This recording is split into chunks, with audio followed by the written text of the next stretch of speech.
Hey guys, welcome back to Blossom Bliss Homestead. If this is your first time here, my name is Kelly, and I'd like to show you ways that you can homestead on your property, whether you have acres of land or you're living in a suburban neighborhood like I am and only on a quarter acre, which I'm not even using probably an eighth of an acre here. Anyways, today is a great day because it stormed this morning, so now everything is feeling pretty vibrant and green, and I want to show you one of my favorite things about spring. So we are planting in our garden, and we're planting and things are growing, and it's just taking forever, especially for those like homegrown summer tomatoes or peppers. I mean, you're not looking at getting anything edible until about June or July. However, spring is an awesome time to forage. There's so much popping up in our lawns right now, and I'm going to show you all these wonderful plants that you can eat in your lawn. That's saying if you're not using glyphosate or synthetic fertilizer.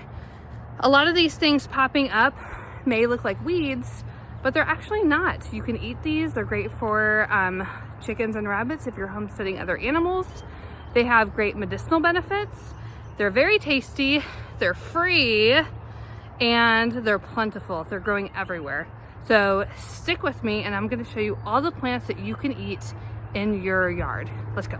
Okay, now first up is probably the most well-known of all the wild edibles, and I am talking about the mighty dandelion. Did you know that not only is the dandelion edible, but all parts of the dandelion are edible? Let me show you.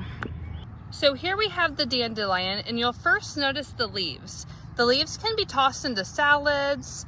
They can be stewed into soups. They do taste a little bitter, but they are so great for you. The flowers are also edible. I've made fried dandelion fritters before, but these are great in salads. Also, you can use it to make wine. And last but not least, if you look up and you dig, you'll get this dandelion root. See that baby right there? You can dry this dandelion root out, grind it up and crush it, and it makes delicious dandelion coffee. So dandelion is so good for detoxifying your liver.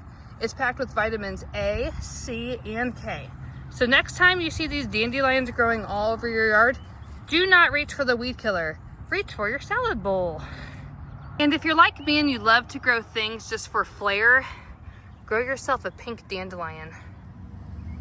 Now next you may see these purple little flowers popping up everywhere, but I have a special little location where I'm growing a whole bunch, and these are wild violets, even though some are white. These delicate little purple flowers are not only beautiful to look at, but they're completely edible.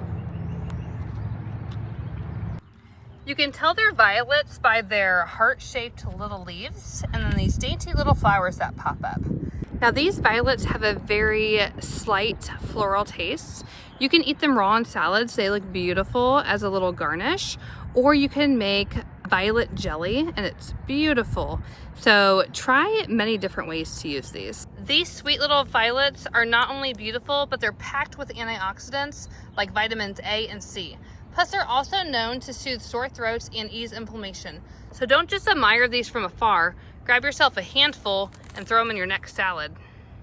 Okay, I think my neighbors think I am so weird right now. That's okay. I wanted to show you the next one, and I don't know if you've ever heard of this one. It doesn't get the attention it needs, but it's dead nettle. Now, not to be confused with stinging nettle. This is not stinging nettle. It will not hurt you. If anything, this is going to supercharge your life. The leaves on dead nettle are super soft. They have a mild spinach-like taste, and they can be eaten fresh, or you can cook these. You can add these to soup, stews, or even make a really yummy pesto from these. Dead nettle is rich in iron, vitamin C, antioxidants, and it's great for supporting all of your immune health. Plus, this is one of the first plants that are going to pop up in early spring, so it's perfect for your forage and eat list. And I feel like I just have to show you me like eating everything just to show you that you can eat this. Oh yeah. It's slightly bitter, but dead nettle pesto is so good. So grab yourself some dead nettle, mix it with some garlic, some pine nuts, some olive oil, some salt, to die for, especially on some sourdough. Okay, moving on. Okay, I'm hiding out in my sweet pea teepee tunnel that my son and I have created, and our sweet peas are 2 inches long, so they're getting there. So eventually this will be an awesome hangout. But I found our next edible weed, whatever you want to call it. And this is a cousin to dead nettle and often gets confused for dead nettle, and it is not. And honestly, I don't even know if they're cousins, but this is called Henbit. Look at this guy. See how it's kind of similar to dead nettle with the green leaves and the purple flowers? Let me show you a comparison. There you go. Dead nettle is this one, and you can see that it's got leaves that kind of stack up on top of each other, and they're more of a heart shape with purple flowers at the top, whereas the henbit has clusters of these almost like they're just like firework leaves, I like to say, and then just random pink flowers everywhere. So that's the big difference you can see between the two. Also, dead nettle has a square stem. I know that's really weird to see. I don't know if you can really see it here, but it has edges. It's more of a square shaped and hollow, whereas the henbit is just, it's not hollow and it's just a circle like a normal stem. But anyways, henbit is great for you too. So here's a little patch of henbit, and this is actually a member of the mint family. So you can eat both the leaves and the flowers. It's a little bit mild, a little bit slightly sweet flavor with a little bit of mintiness. And you can use this raw in salads or just throw it on your sandwich. Like, that's gonna really surprise people when they take a bite of that turkey sandwich with a bunch of henbit on top of it. Henbit's very high in vitamins A and C, also with antioxidants. So these are great for boosting your immune system again and helping to fight inflammation. This is a perfect wild edible to add to your spring foraging adventures. So because henbit is a part of the mint family, it's supposed to have a slight mild mintiness flavor to it. So, oh man, I'm eating my hair. Sorry. Oh, yeah. The leaves are a little fuzzy. It's not really that minty, but it's like just the teeniest bit of mint. But it's good. So henbit is also full of vitamins A and C. Sorry. I'll try not to speak when the trucks go by because I do live in a neighborhood and it is time for everyone to come home from work. But this is high in A and C, lots of antioxidants. This is great for boosting your immune system. And so you could make a tea with this. You could add it to your dead nettle pesto for like double explosiveness of immune fighting action and deliciousness. Or just throw it in your salad or just eat it.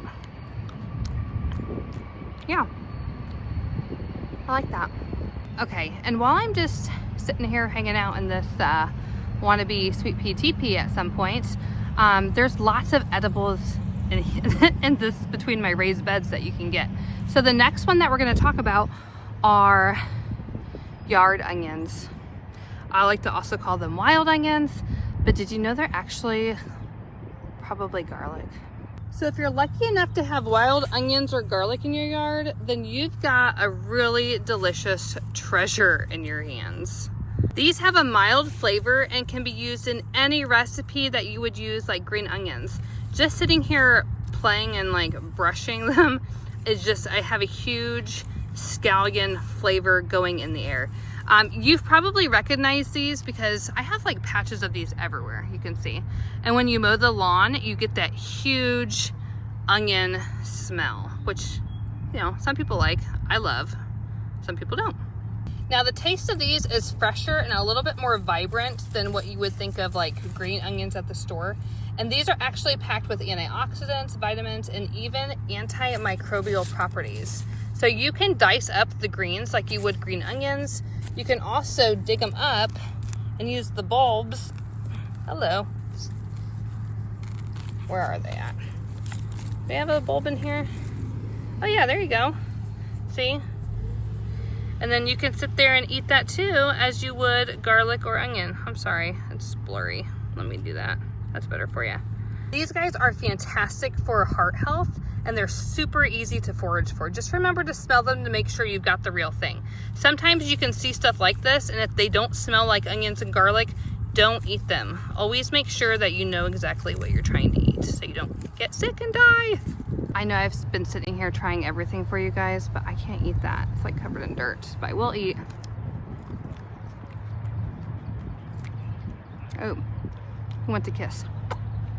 Oh, that's straight onion. And I love it. So good. Okay, so next up on our list is chickweed. Chickweed, you probably have, likes to grow in shadier spots. So I've got a lot growing by this tree. This little plant right here is usually low growing, and you'll see it has all these little white flowers. If you can see that. And actually, there's a chickweed right there. Polka. So just make sure anything you harvest, you thoroughly wash, because you never know who's been rubbing around in it. Cats. Anyways, here you'll find the chickweed. It's low growing to the ground. It's kind of got these purple pinkish stems, and it's got these tiny little white flowers. This is also a very mild, sweet flavor, and you can use it in salads and sandwiches. You can even put this in smoothies. It's really good for chickens and rabbits. It's full of vitamins, antioxidants, minerals. Even this one has omega-3s in it. So this is actually really good for you. This little chickweed is great for aiding in digestion. It's really good for lowering your inflammation, and it also is really good for your skin. Sometimes you'll see I'll make a tallow balm or a salve using oils that are infused with dried chickweed because it's really, really good for your skin. And as always, I'm gonna try it and let you know how this one tastes.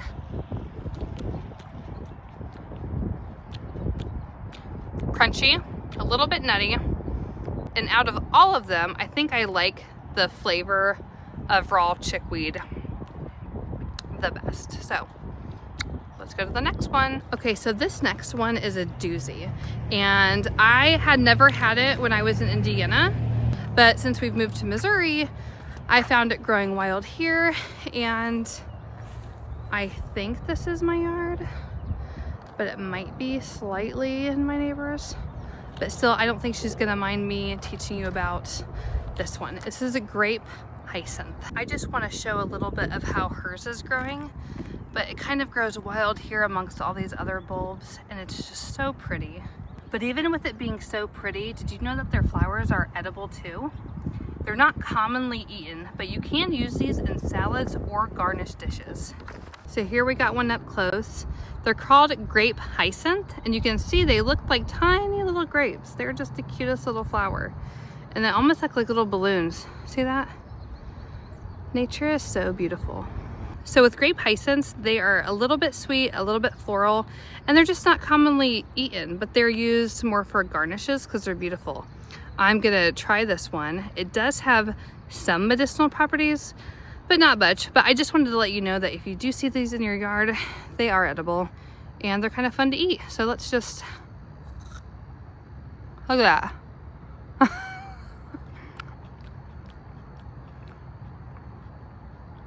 Yeah. It almost has a slight like floral tang to it, but they almost pop in your mouth, and so these would be so fun on salads or like a peanut butter and jelly. Peanut butter and grape hyacinth. All right, moving on. We only have a few left. Okay, so this plant is another plant that I have not seen very much, and car every day. Okay, anyways, I never saw this plant in Indiana very much, but I see it everywhere in Missouri, and especially in my yard, and it is field Speedwell, and you just can't help but want to fluff it. I just want to fluff it all the time. It is so fun, and I love it. So field Speedwell grows really low to the ground. You can see that I pulled this one up, and really a lot of these roots were on the very top of the soil, so I don't have very much dirt in them at all, which would make them really easy to pull up rinse off, and eat. The leaves and the flowers on this plant are edible. They have a mild taste, kind of just tastes like grass. But these are really great for respiratory issues. You can make a tea out of them. You can use them raw in a salad. Again, chickens love them, bunnies love them, and I love them. So let's just try it.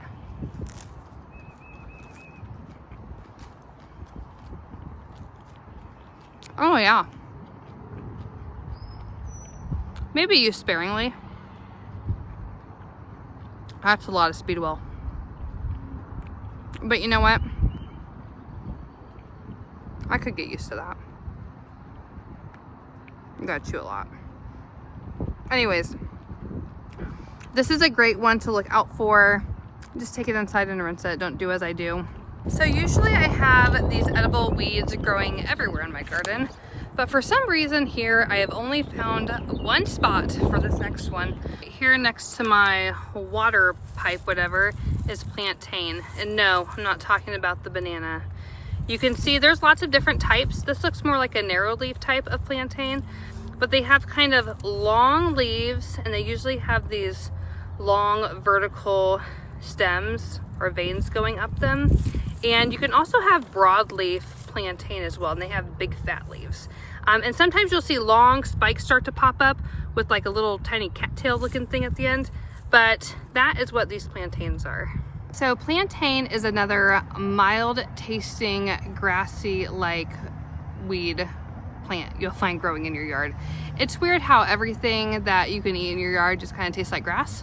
But anyways, this can be eaten raw, put in smoothies, you can put it in soups, and it also actually has a lot of medicinal properties, like all of this stuff is. Like all of God's creations are giving us little powers of medicinal properties. This is again an anti-inflammatory, ding ding ding. All these are anti-inflammatory, but what I really love about plantain is I like to dry the leaves out and I will infuse them in oil, and they are great for skin protectant. So I will use this in a lot of my healing balms, or like my homemade boo-boo balm, which is kind of like a natural Neosporin. So definitely save some of these leaves. Don't eat them all, but you can use these topically on your skin too, and they're great. I'm just eating my hair all the time too.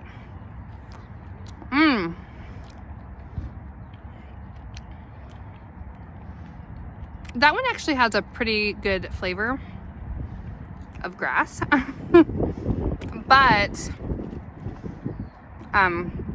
the texture is really chewy. You have to chew it a lot. So I think it would taste better if you sauteed it at the end or just stuck it in some soup. All right, and if you're still with me, I saved the second best for last. So my favorite is the dandelion, which is number 1. But number 10 is my favorite tree. Usually the first signs of spring is coming, and you'll notice these in every forest. The redbud tree. This is my absolute favorite tree, and it's super delicious. These lovely pink flowers grow on the eastern redbud tree, and they're not only beautiful to look at, but they're totally edible. These all have a sweet, mildly tart flavor, and you can add these raw to salads, baked goods, or even use as a garnish in cocktails. My favorite way to use redbuds is to make a redbud jelly, and it is the most beautiful, like fuchsia colored jelly you could have. These redbud flowers are super high in antioxidants and really great for vitamin C. Historically, these have also been used to cure respiratory illnesses. Oh yeah, a little bit tart, but sweet, and probably my absolute favorite. Don't tell the dandelion. All right, folks, that's it. These are the 10 edible medicinal plants that you can find in your own yard that you can eat, as long as you're not spraying it or putting synthetic fertilizers on it. So go ahead and take a peek around your yard today, see what's popping up. Maybe you'll just find a tasty snack. If you love watching this video and learning other homesteading tips, make sure to give this video a like, share it with your friends and family, and subscribe. That way I can continue to teach you guys all the things that you can do homesteading wise and gardening wise on your tiny little suburban garden.